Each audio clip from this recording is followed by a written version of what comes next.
Good morning, everyone, and welcome to the short webinar today on increasing resilience in an increasingly uncertain world, because that's what it is. First of all, I'd just like to thank TDRA very much for giving us this opportunity to speak today and to share this information. So we'll get started, and it is all about increasing resilience, and it's very, very much more to the fore now, resilience in the times that we're in. So let me ask you this. First of all, what do you think that is? It's a picture of what? Yes, it's a picture of bamboo. Bamboo. So why is this so important? Well, let me just illustrate actually that what we can learn from bamboo is similar to what we as humans can learn in terms of resilience. Why? Because bamboo is incredibly strong. It's much stronger than we think it is. Bamboo's light, but actually it's 3 times stronger than timber. And in terms of how it compares to steel, it's got far greater tensile strength, so it can actually withstand more tension or stretching pressure before breaking than steel can. So maybe we ought to learn a little bit from bamboo regarding how we can increase and improve and manage our resilience. My name is John Bentley, and I've got 2 organizations that I want to feature today. One is 6 Seconds, which is the largest neuroscience emotional intelligence network in the world. And the other one is the Neuro Leadership Institute, also based very much work with emotional intelligence. And so I am a practitioner, I'm an assessor, I use vital signs from 6 Seconds, and I'm a neuro leadership coach based on emotions and neuroscience. I don't know how to respond to that. Everything that we do here is based on is ICF accredited. So that's just a little bit of background from me. What we're going to cover is the question of what is resilience and what stops us from being resilient, what gets in the way. And then the 3 main key components of resilience, which are intrinsic motivation, which is optimism, and purpose. Actually, there are more than this, but these are the 3 main EQ competencies that affect resilience. EQ, emotional intelligence, or emotional quotient. Because you know why? Emotional intelligence is actually one of the most fundamental aspects of our resilience. How good are we with emotional intelligence affects how good we are, how resilient we are. So then you can have your own personal action plans. Take notes as we go through. It's only a very short session today, so take notes. So the first thing is, just let's set the scene. Where are we now? Where are we now? We're in what we call a VUCA world. And if you've heard any of the sessions before, I sometimes talk about the VUCA world. And maybe you already know what VUCA is. Does anybody know what VUCA means, what it stands for? Just put it in the chat. Anybody want to answer that? And we'll carry on anyway, see if you know what it means. But VUCA, the VUCA world, we've been in this VUCA world now for the last somewhere between 8 and 10 years. And what it means is it's highly volatile, it's incredibly uncertain, it's a complex world, and it's an ambiguous world. And all this has been brought about by rapid change over the last 8 to 10 years. So we have to learn to live with this. This is nothing new, by the way, nothing new at all. We've been changing all our lives and for many, many centuries. But the fact of the matter is, right now, in the last 8 to 10 years, because of many, many factors, technology being one of them, but it's not the only one, now we need to be very much more aware of the world we live in, this VUCA world. Volatile, it's uncertain, it's complex, and it's ambiguous. How can we deal with this? There are just a few small points on how we should be dealing with it. We need to create a vision for the future. And that gives us the drive, the energy, and the motivation to actually deal with the situations in our VUCA world. We need to communicate with clarity, and we have to make people accountable, our teams, ourselves. We need to be able to collaborate, and we collaborate through empathy, a lot of that, and collaboration is decreased significantly over the last 20 years, and brought about by increased stress. And you may have heard me talk about that in a previous session. So we need to be much more focused on collaborating and innovation. We have to be able to change. We have to be able to be creative and have this infinite mindset, where virtually nothing is impossible because we're changing so rapidly. So that's the world that we live in, and that was up to 2019. But in 2020, everything changed again, and this was with what we know, the pandemic. So this had another massive effect, even in the VUCA world. All these things changed, and we're now in what we call the new normal, but actually it's now become the normal of remote working, masks, separation, all that kind of thing, social distancing. So it was uncertain before in VUCA, but I have to say it's actually even more uncertain now. So let us just ask the question. That's the backdrop. So resilience is becoming much, much more difficult to attain, and it's becoming much more important in this VUCA and this pandemic world. So what is resilience? Would anybody like to give an indication of what you think resilience is? Anybody?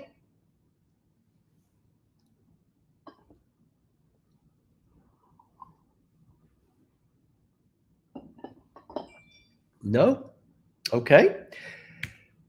So it's what we think it is. It's our ability to essentially to bounce back.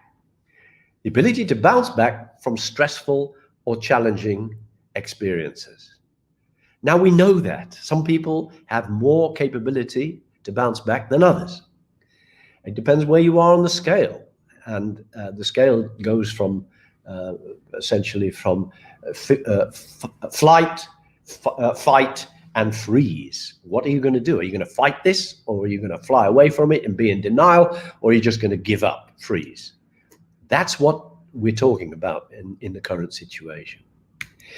It involves, though, being able to adapt to changes. That's why we need to be aware of this VUCA world, because it's going to change. Change is not linear. Change is continuous now. There's no start and end to it. So we've got to be able to adapt to these new changes, which we're doing. We're trying to anyway in the current pandemic. We need to also approach negative events, all these things that we know are going to be stressful and traumatic events, as constructively as possible, because they are going to happen to us. So don't think that, why is this happening to me? Because actually it's there, it's going to happen. We also need to be able to prepare for this. We need to be able to recover from it. And we need to adapt, as we said, and we need to move forward with agility and energy in the face of stress, adversity, or challenge. So that's the point. It's not just about bouncing back. Remember, folks, we're in this world that we're in, this crazy world. So we've got to prepare for it, recover from it, adapt to it, and then move forward with agility and a degree of energy. Not easy when you're in a terrible, stressful situation or facing a major challenge. It's not easy at all. But in order to thrive, though, in this climate that we're in, it's going to get worse. We need to be more resilient. So how can we actually recover from this? It's not easy, as we say. It's easy to say it, resilience, be resilient. But actually, you can't tell somebody to be resilient. You have to actually learn how to do this by preparing, adapting, and moving forward. So there are 4 essential dimensions to resilience. And these are them. Now let's just look at them one by one. In order to actually cope with resilience, adapt, as we just said, ultimately thrive, we've got to be aware of these 4 dimensions of resilience. And they are actually interconnected. They're not separate, they're interconnected. So the first one is our bodies. Of course we do.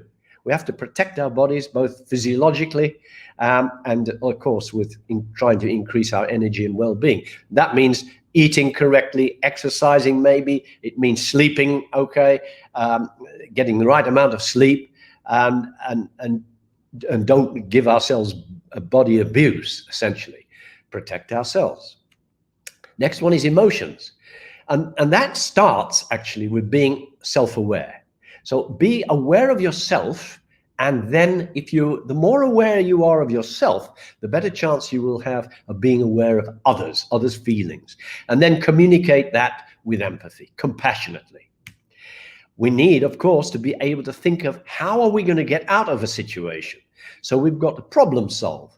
And we've got to be focused. It's not easy when you get into a situation of stress.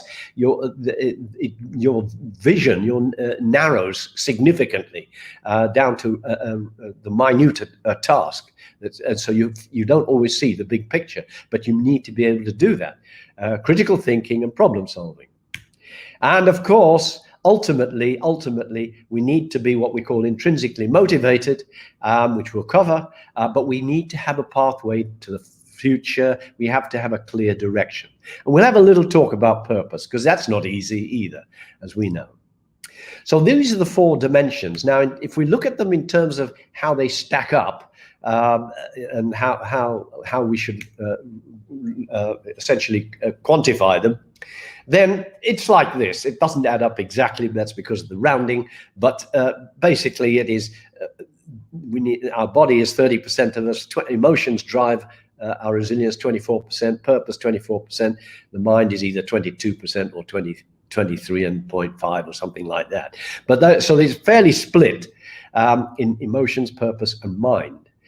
What we're going to focus on, we're not looking at body. We can't do that in this session.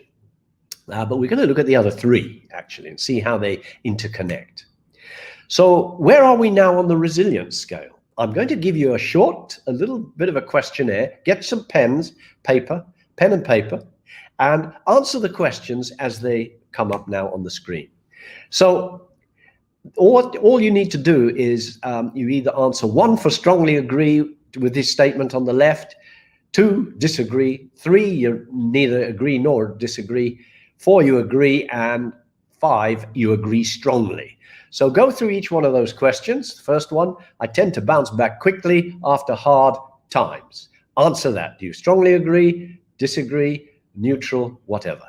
Just do those 1, 2, 3, 4, 5, 6 questions. I'll just give you a couple of minutes to do that, and then we'll see how you do.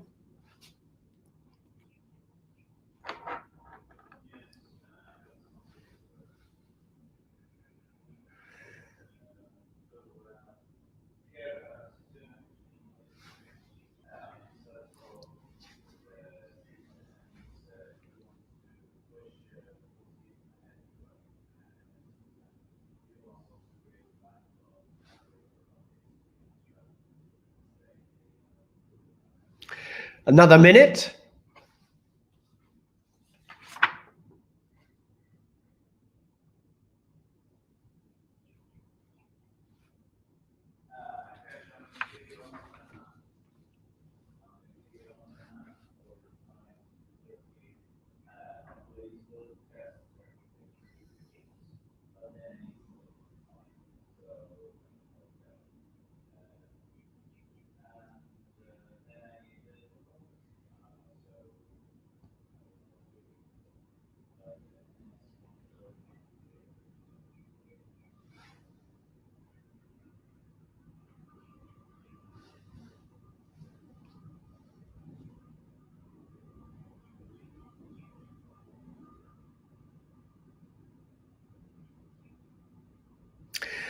Okay, you can carry on because I'll keep this questionnaire on the screen for the minute.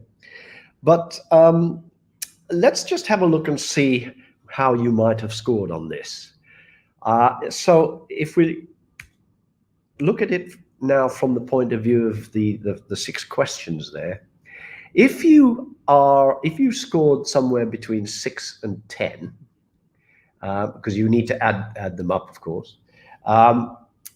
If you scored between 6 and 10, then actually you're probably only around 20% resilient.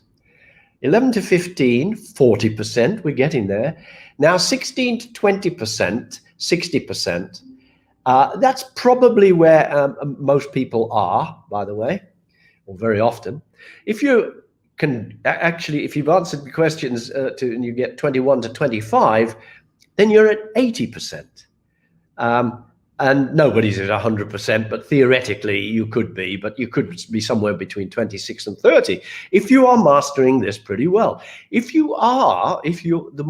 higher your score, the more resilient you might be in this little test, and the better equipped you are to handle this, which actually would give me an indication that you are quite masterful at managing some of the competencies of emotional intelligence, or your emotional intelligence may be higher in this regard. So that's just a little glimpse of where you are. And if you are 15, 18, we got some scores coming through. Great, 15, 18. There you go, you see, it's between 4, so around about 20, 20. That's exactly right. So it's about 60%. And that's more or less the normal, the scores that are coming through. Thank you, Nadine, I appreciate that. Yeah, it looks like the sample that we've got here does fit with the 16 to 20 mark, so it's 60%. So to improve that, we're going to look at it and see how we can maybe utilize our own, be aware of our own emotions and utilize certain competencies, emotions that we have to increase our resilience. And I'm not pretending that this is easy. In terms of emotional intelligence, it does take practice, just like going to a gym to try and to get fit. You can't do it overnight, you've got to practice it, but be mindful of it and be aware of it in the first instance. So let's have a look. What are the things that are actually stopping us? What are some of your barriers that stop you from being resilient? Just make a note of that. Make a note of some of them. You can type them through, send them to Nadine. I'll be interested to know some of the typical barriers that prevent you from being as resilient as 80 or even 90%. What are the things that are stopping us typically from being resilient? Just have a quick think about that. Think about everyday life. What stops us?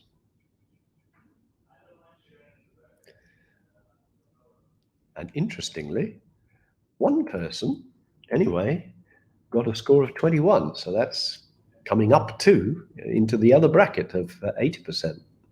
So what is stopping us? Typical barriers, okay? Typical barriers that hit our resilience, knock us.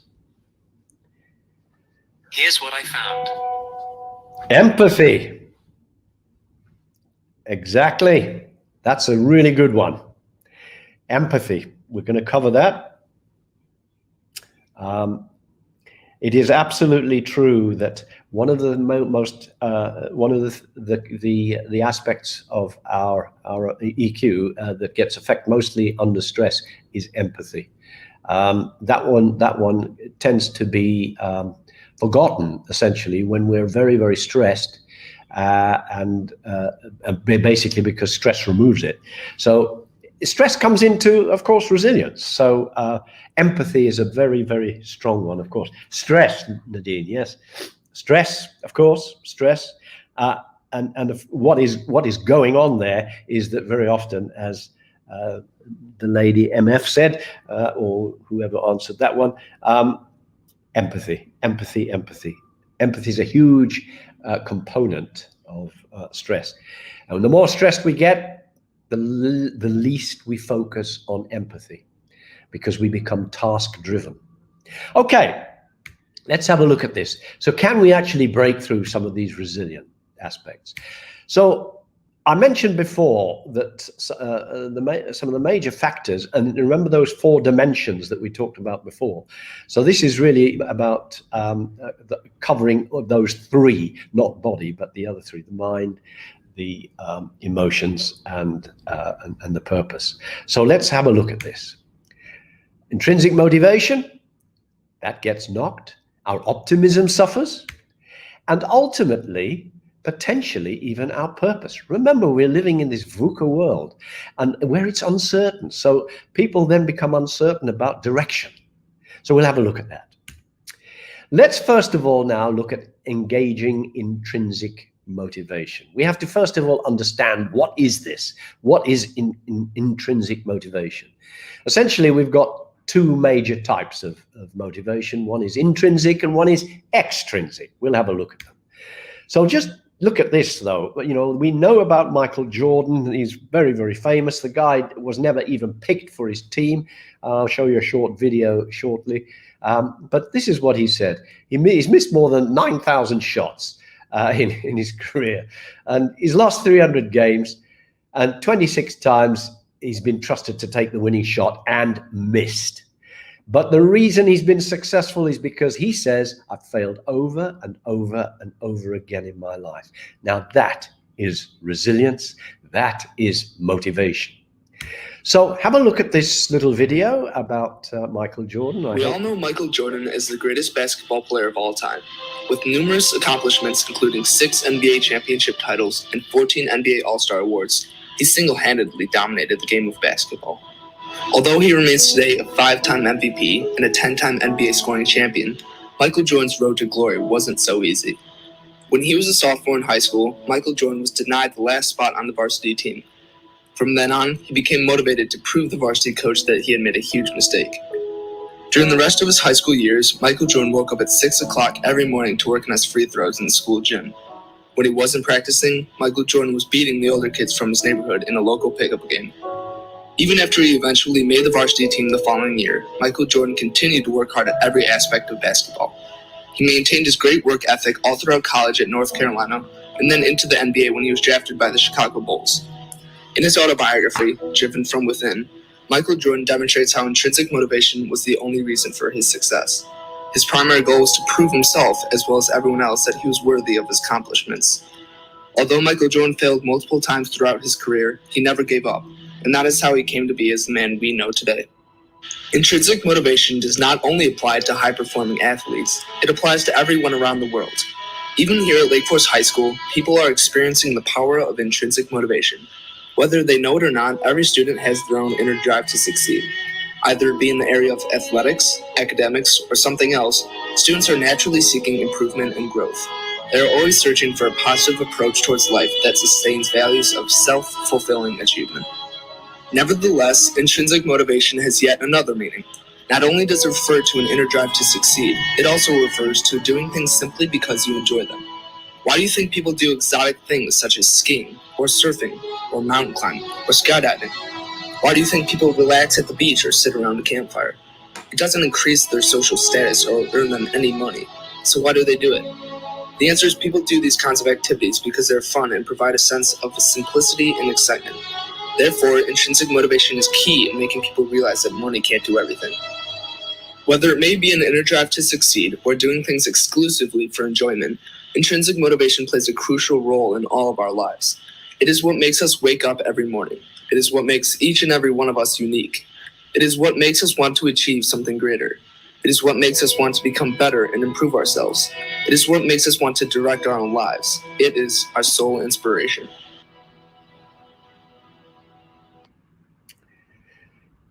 Indeed. So intrinsic motivation is extremely central and important to success, by the way. A person's success in career, a person's success in sports, even in relationships. So intrinsic motivation is a huge driver, and as the video said, it's responsible also for why we get up in the morning. What is that energy that we get from intrinsic motivation? Now, there are basically, these are the motivators in terms of intrinsic motivation anyway. On the left here, we've got the beliefs or feelings that drive us from within. So these are all based on values. It's also about purpose and feeling good about yourself. However, on the other side, we've got extrinsic motivations, and these come in different ways. Let me show you this in a slightly different way here.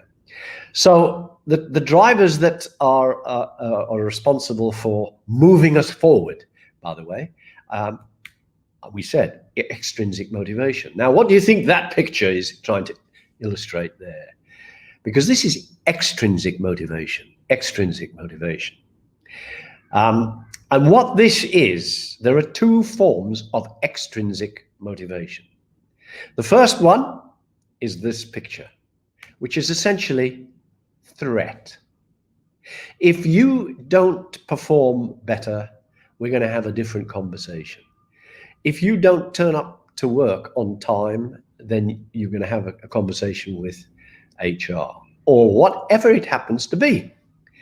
Now, that can drive us forward.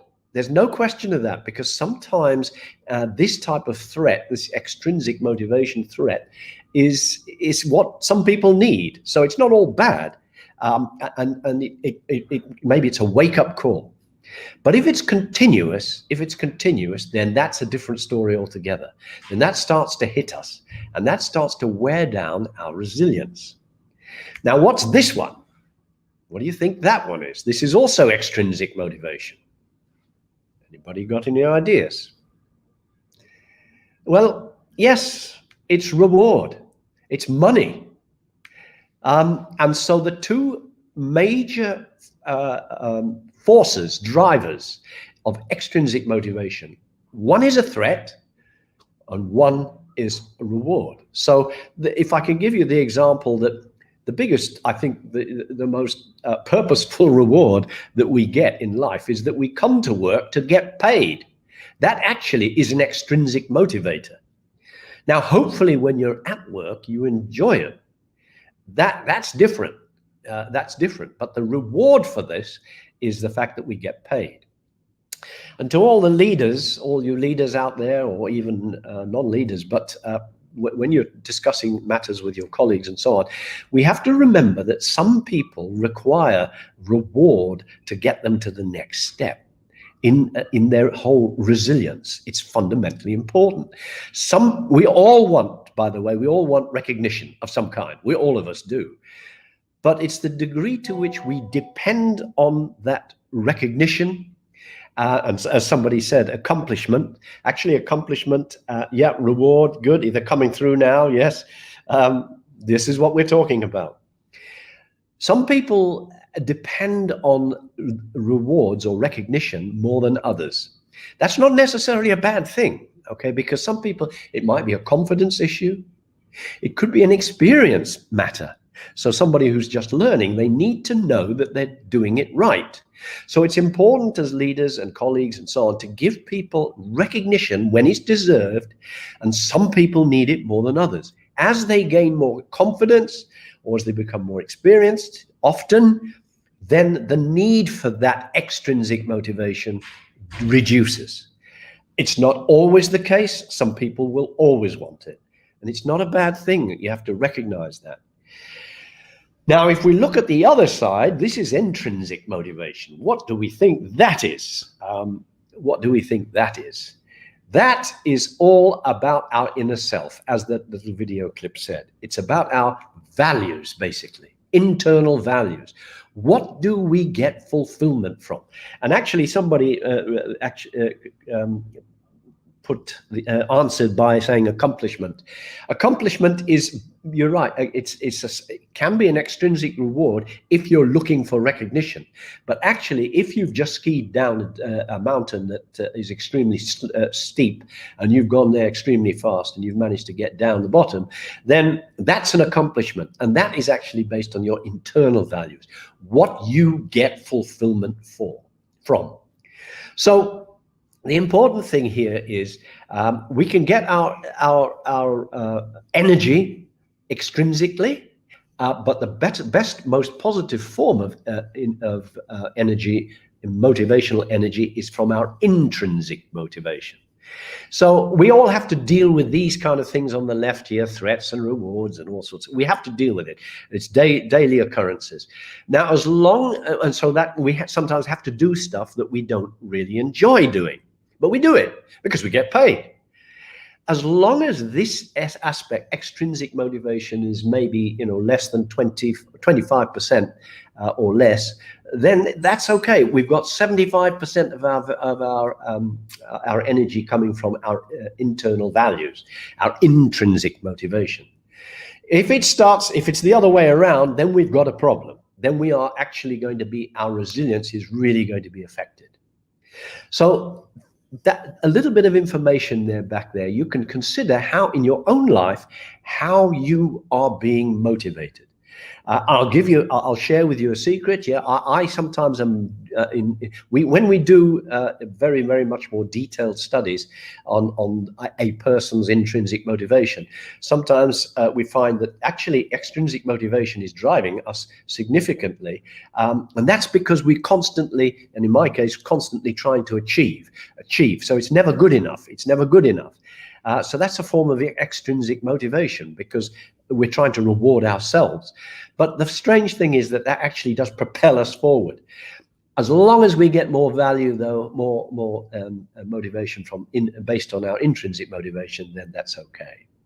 So that is all about intrinsic motivation and the most positive form of energy that we can have to move us forward. Remember, this is part of resilience. So you can consider yourselves what motivates you, and in terms of your internal values, you can do a little inventory of your own feelings, and then also what are those things that drain you, and are they then external influences? What are these things? Threats or a lack of recognition? What is it? Okay, the next factor that we need to consider is optimism. Now, optimism is, I define optimism as our ability to have solutions. So this is part of the mind aspect, problem solving, and so on. And it's our ability to see beyond now. I'm going to let you have a look at this little video. This is Josh who is the CEO. Joshua Friedman is the CEO of 6 Seconds, the largest neuroscience network in the world, emotional intelligence, and he talks about optimism, and he points out 3 different factors. So take a listen to this, and then I'll summarize it at the end. How's your optimism doing with coronavirus? I think a lot of people are confused about the meaning of optimism, and they think it's just sticking a smile on it and pretending everything's fine. But at 6 Seconds, we use the term exercise optimism because it's work, it's effort. And it's when we're struggling that we most need to do that work. It's when we're struggling that we look around and we say, it's time for me to cross over this river and see that I'm on this side where I don't see possibilities, but somewhere ahead of me, there's another perspective. There are 3 bridges to cross this river and find the optimistic side. The first is to recognize that we can do something. We might not know what it is, but there is a way. We will find something where we can put our energy.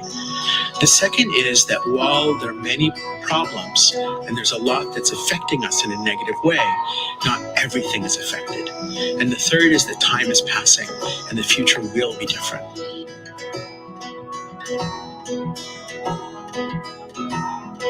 Let me give you a concrete example. We're all trying to wash our hands and scrub down with disinfectant. And it's easy to look at that and say, oh, we're in a dangerous world. Something's out to get me. And when we're washing our hands, what if we see it as a way of contributing? What if we see that as a way of saying, I'm doing something to make the world a better place for my family, for my community, for people around me? And when we engage with people around us with this optimistic orientation, it liberates for them some capacity, some energy, some creativity. And it's in that space that we can actually solve problems. When we're able to engage with people knowing that we can find a path forward, even though we don't know what it is, it liberates in them the energy and creativity to be able to look ahead and explore possibilities. And it liberates in us the energy that we need in order to look forward.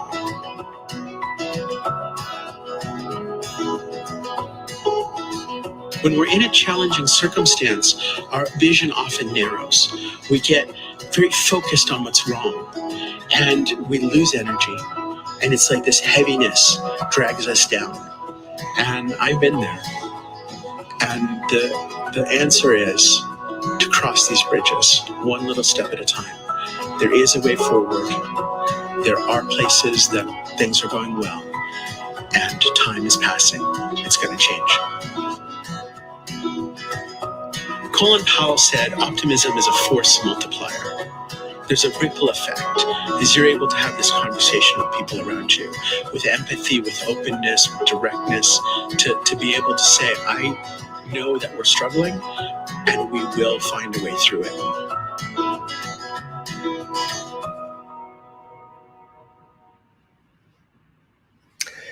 So, Winston Churchill gave this quote, which I love it. He says, a pessimist sees the difficulty in every opportunity, whilst an optimist sees the opportunity in every difficulty. And there's another quote that I like. Actually, it's from Henry Ford. Henry Ford says, if you think you can't do it, you won't. If you think you can, you will. And this is often driven by our optimism. So what Joshua there was saying is that he talked about three bridges. Basically, there's three optimism factors to optimism. And that is time, isolation, and effort. Time, isolation, and effort. Let me show you how this can work. Here's a statement that actually is a real one. And I took this because I thought this actually illustrates these three optimism factors very well. I lost the sale. I'm never going to get my targets. It's going to ruin my career. And there's nothing I can do about it. So let's just have a look at this in terms of these three factors. So we call this the PPP versus TIE. It's just a little model for you to remember. If you can, write it down. When things are tough, when you are in a difficult situation, are you exercising your optimism? And it's exactly as Josh says, optimism takes effort. It's not easy, and we may not even know what the solution is. But believe me, there's always a solution. It may not be the one you want, but there's always a solution. So what does PPP versus TIE mean? So the first thing we ask the question, permanent or is it temporary? So I lost the sale and I'm never going to meet my targets. Is that permanent or is it temporary? Well, it might be in this particular case. He's lost the sale. Maybe that's true. But he's never going to make his targets. Why? That's not necessarily a permanent situation. Is it pervasive or is it isolated? Pervasive means, is it all around me? Is it the end of the world? Is the sky falling down? Is it going to ruin my life? Or is this just an isolated situation or incident? So in the case that I'm not going to get promoted, I'll never get promoted, and that's it. It's going to ruin my life. Is that true, or is this just an isolated situation? It might be true in that particular case, but actually in life, it's an isolated situation. And let's just take now look at the pandemic. Is the pandemic permanent or is it temporary? Well, it seems like it's permanent, but it isn't. We know this because pandemics have happened many, many times in our history. Is it pervasive? Is it going to kill us all? It's going to be dangerous, there's no question, but it is actually an isolated situation. And if we follow the rules, we can manage that. So the next one is, are we powerless? And that's there's nothing I can do about it. Well, is that a true statement? Because actually, you're never powerless. It requires effort, which is exactly what Josh was saying. Optimism requires effort. And with the pandemic, with the pandemic. We're not powerless. We're actually, there's effort gone into finding vaccines, effort gone into social distancing, wearing masks, taking precautions, etc. So it's the 3 Ps versus TIE: temporary, isolated, and effort. So when you get into a challenging situation, ask yourselves these questions. Is it permanent or is it temporary? Is it pervasive? Is it going to ruin my life? Or is this an isolated situation? What can I do about it? Am I powerless? Or what effort is required to move me forward? So optimists, by the way, we're not born optimists. We're not born pessimists. Situations change us, we develop, and we can become optimists, we can become pessimists. And by the way, we all need to be optimists and pessimists at certain times, because if you're wildly optimistic, that can be dangerous. So a degree of pessimism would be good. And we are optimists and pessimists almost, at frequent times in our lives. But the fact of the matter is this: research has shown that optimists, they do tend to be healthier and they live longer. They are more satisfied and they have much more sustainable relationships. They're more successful in work and school and in athletics. They will take constructive action to resolve challenges, not give up and not flee. They'll fight. And they're not afraid to ask others for help. And generally speaking, much more satisfied with life. And I see this in so very many of the assessments that we do on EQ, where a person has higher optimism, then their satisfaction scores are higher usually. So all of those things are there. So what is it that's stopping us? Okay, we've looked at intrinsic motivation, we've looked at optimism. And those 2 factors alone, by the way, are huge motivational factors. And if you're an optimist, if you are high on optimism and you're high motivationally, then generally speaking, you can also become a role model to others without even trying, because we have mirror neurons and we pick up signals. And people who are high on motivation and optimism, generally speaking, are more upbeat. So that you can try to do something about your motivation. You can try to do something about optimism. So what else is there? And we now want to talk about purpose, because actually purpose is really what it's all about. And we mentioned intrinsic motivation is what gets you up in the morning, but what really gets you up in the morning is your purpose. Now, you may know your purpose, maybe. You may not know your purpose. You may think you know your purpose, but it's not your actual purpose. It doesn't matter. But when people say, find your purpose, what is your purpose? Go and think about it. Yeah, it's a myth, actually. It's a myth. And this John Coleman in the Harvard Review wrote a brilliant article about this. And so I've just paraphrased it here. Find your purpose is good for a Hollywood movie, but actually it's bad advice for people. So now this has been termed the Hollywood purpose. And in Hollywood, yeah, as it says here, it's very much romanticized. And the Hollywood version of purpose is full of myths. And the 3 key myths are these. First one, your purpose is out there. You just haven't found it yet. You're waiting to find it. It's true. There is something there, but you're waiting to find it, to discover it. That's a myth. Second myth, your purpose is fully formed and neatly packaged. And when you stumble upon it, everything's going to be great.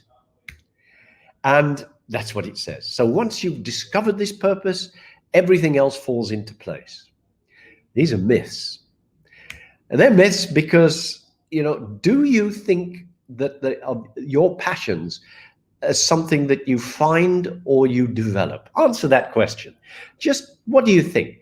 Do you think that your passions, you find your passions or you develop your passions? Just take a minute there to give us an answer on this.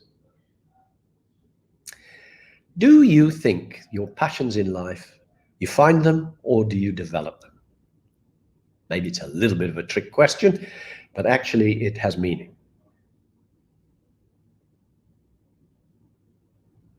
Okay, as the answers come in, I'll tell you what they are. But the reality is that what we have to try and do is, the fact of the matter is that there's short term and there's long term. And what we tend to do with purpose is we either look at it on a short term basis or a long term basis. And we either have are in a connected environment with individuals, with people, or we're isolated. Now you can think of the pandemic in one sense in this, but with this comes a degree of stress. But now where these two axes connect, we often find ourselves in purpose with preparing to-do lists. These are short-term and they're isolated. I see we've got some answers, a little bit of both. As we get older, our passions may change. Correct, absolutely. Our passions may change. The question was, do we find them or do we develop them? Our passions, do we find them or do we develop them? A little bit of both. And you're right, because I said it's a little bit of a trick question. But the reality is what we do when we're getting into this present situation, especially, remember, we tend to focus on tasks when we get stressed rather than the big picture. And when you're in this short-term isolated type of position, then what we do is we think this is purpose, and actually it's just a to-do list. What we are trying to do is very much connect ourselves with humanity, connect ourselves with the future, so it's longer term, and our purpose ultimately develops here. So the answer to the question really is we actually develop it. It's not out there to start with, we develop it. So it's a case of harnessing your intrinsic motivation. It's a case of harnessing your optimism to propel you and move you forward. And when you take an interest in something, I'll give you another example. My wife took an interest. I've been a skier. I mentioned skiing before. Love it, absolutely love it. It drives me. But my wife never did, because she was always very concerned about it. But what she did do, she started to think about doing it when she was 50. And now that, as she wasn't sure, she didn't think she was going to like it at all. She was afraid. But now that's one of the things that drives her. It's not ultimate purpose, but what that is an illustration of is she developed the passion for skiing by trying it, exercising her motivation, exercising her optimism. I can do this. And now that's become a major passion in our lives. We don't have summer holidays. We only have winter holidays 2 or 3 times a year when the snow's there. That's driven by passion. So this is where you need to try and think about where you are. And to get that, there's 3 tips. This is what we're saying. It's not something we find or seek, but we actually make it. We develop it and we grow it. And secondly, we feel it. We feel it. If we pay attention to our emotional clues, our motivation and our optimism, it's something we feel. And we derive incredible energy from knowing what a particular purpose. And then thirdly, its focus tends to be on longer term goals and being connected with society. That means projecting yourself outwards. So when you're 90 and everybody's clapping you and saying, oh, what a great leader, what a great father, mother, brother, sister, whatever it happens to be, husband, wife, these are what you leave behind. This is connection. This is connection. So like bamboo, the Japanese saying on this is, fall down 7 times, and on the 8th time, get up, because it's very pliable. It can withstand all sorts of forces. So those are the 4 dimensions: purpose, creativity, problem solving with mind, and emotions in terms of intrinsic motivation and optimism. There we go. That's what we need. Intrinsic motivation, energy, optimism to find solutions, and ultimately what we call pursue noble goals for the future is all about purpose. Critical thinking, develop and grow purpose. And of course, body is about well-being and vitality, but only you can look after yourselves in that context. And that's subject for a different session altogether. But please get Look at how much sleep you're getting, what's your diet, what's your exercise. And that is how we tackle resilience. There is very little else that comes into this. Of course, outside forces are hitting us all the time, but it depends on our intrinsic motivation, our optimism, and our purpose as to how we cope with this, and ultimately how physically well we are. So from your point of view now, ladies and gentlemen, we're going to wrap up, and I want to ask you, think about what we've just said, and what is it that maybe in terms of each one of those competencies, what is it that you might do less of? What things that you're doing that are good, keep doing them. What have you never considered before? Maybe it's the 3 Ps versus tie, and then what are you going to stop doing? It's very difficult to say stop being a pessimist, for instance, but actually if you ask those questions, if you ask the tie questions, then that can help enormously. So growing your purpose, there's another aspect here, which is how do you grow it? We do these kind of exercises as well. How can you help to grow your purpose? How will you commit time and feel energy for this? How do you want to feel? How are you going to feel when you do it? And then how is your purpose long term, and how is it going to help you to maintain connection? So if you want to take a little screenshot of that, or a photograph using your mobile, that's just a little bit of a worksheet that we use in 6 seconds when we're coaching on purpose. Think about these things, and therefore what kind of steps do you want to take that might help you to think about what your purpose may be. As we say, it's not just going to happen. You actually make this work for you. You have to find it. You develop it. Okay, well, that's where we are for now, and I'm now going to invite any questions at all. And I'd also, once again, like to thank TDRA in this for giving us this opportunity. It's tremendously fulfilling to be able to share some of these thoughts with you, and so thank you, TDRA, for that. Now, anybody got any questions whatsoever? Fire away. Just ask the questions and I'll do what I can to answer them. Should empathy be blocked? Should we feel less from others? Should we feel less to protect our own well-being? Very good question. Very good question. Now, the first one, should empathy be blocked? No, never block empathy, because empathy is a fundamental quality of leadership. It's a fundamental quality in relationships. It's actually also a fundamental quality for optimism, believe it or not. So you should not block empathy. What you need to do, you don't block any emotions, actually. You consider them. If you think about it, am I actually giving myself enough empathy? Am I giving somebody else enough empathy? And if you ask that question, then you're actually starting to invoke your empathic competency. So don't block it, think about it. Then you can navigate those emotions, go around it or utilize it to best effect. But empathy is about demonstrating understanding. So that's the first question there. Should we feel less from others? Less empathy from others? Sometimes, by the way, we as people take on too much from other people. Because we don't give ourselves enough empathy, and our empathy is so great in ourselves that we take on other tasks from others. That will burn us out. So there's a balance. There's a balance how you need to apply empathy.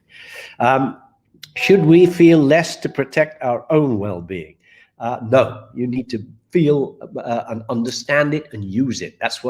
Don't block it, use it. Stop, name it. Psychologists tell us if you can name an emotion, you can work with it and navigate round. Then you go into the tie. How can I find a solution for this? Other questions? Okay. Are you the owner of Bentley cars? The number of times I get asked that question. I wish I was. I really wish I was. That would be a tremendous. I've been trying to get one for over 30 years, and I'm still working on it. Maybe I might get it, but no is the answer. What are the three main emotional intelligence competencies that affect resilience? Can anybody tell us that? What are the three main emotional intelligence competencies that affect resilience? Anybody? Just a little bit of a test, just to jog your memory and to see if you manage to write these down. Intrinsic motivation is one. Correct. What are the other two?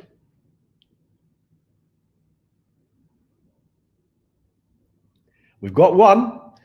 Purpose. Correct. And what else? Intrinsic motivation, purpose, and what is that whole thing about finding solutions? Being able to see beyond now. Anybody? We've got intrinsic motivation. Think about what drives you. Think about what fulfills you. Purpose, ultimately, what is my direction? What am I doing things for? Is it my family? Is it what kind of legacy do I want to leave my children? Whatever, any kind of purpose. This is about purpose. Emotional intelligence is correct, but the one competency that I'm looking for still, we've got intrinsic motivation, we've got purpose. There's one more EQ competency that completes the picture. One more, folks. We've been talking about it. And it's, remember the 3 Ps? It was all in there. I'm going to have to give it to you because I'm not getting any response on this one.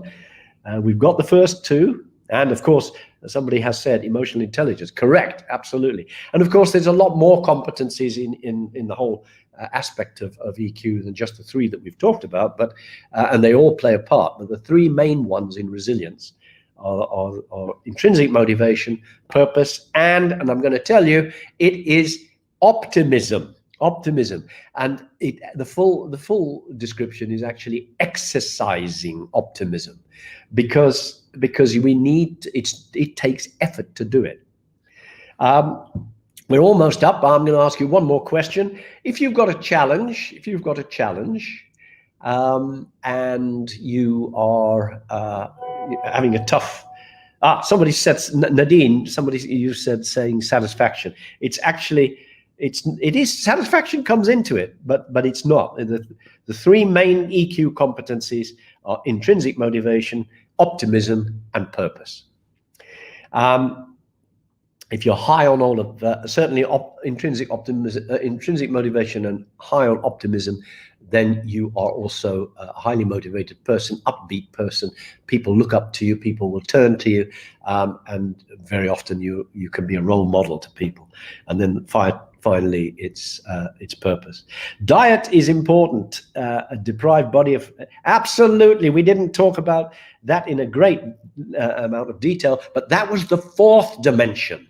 The 4th dimension, which was body.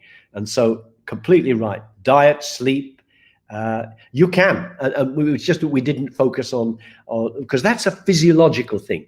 That is something that you do physically. We focused on the emotional side, the mind side, and the purpose side of those 4 determinants. But you're quite right. Body is the other one, and diet and sleep and exercise come into that. But the final question is, can you remember, if you're in a tough position, what can you ask yourself? What does TIE stand for? T-I-E. Final question before we wrap up. You can apply this little model. You've got a situation, and you can ask yourself, is this permanent? Is this pervasive? Is it taking over my life? Is it going to kill me? Am I finished? Am I powerless? So there's 3 answers to each of those questions. And in the interest of time, I think I've just got about 30 seconds left. Just remember this, folks. Ask yourself the question, I'm in a tough spot. This is really hitting my resilience, my motivation. my optimism. So is this permanent, or is it a time issue? That's the first, that's T. Then you ask yourself, is this pervasive? Is it going to ruin my life? Or is it isolated? That's the I. Is this an isolated situation? Can I get out of this? Is it going to change? Is it just something that time is, we only need time for this? And the third, am I powerless? Or is effort required? That's the E in TIE. So it's time, isolation, and effort. That's all it's required. And let your smile change the world, but never let the world change your smile. I love it. I love it. Absolutely. I'm going to try and remember that one. I hope you're not going to charge me if I put that one in. But that's a lovely quote. Let your smile change the world, but never let the world change your smile. And the only way you can do that is to test your resilience. And if you're high on intrinsic motivation, high on optimism, and you've got a sense of purpose, direction, then you're much more likely for that change. The world will not change your smile. That was a great quote. Thank you from somebody who put that in. So I think time's up. I think we're at 12 o'clock. Thank you very much indeed, everybody. Some great input. I love the quote at the end as well. So thank you for being participative and for listening. And once again, thank you to TDRA. Have a good day.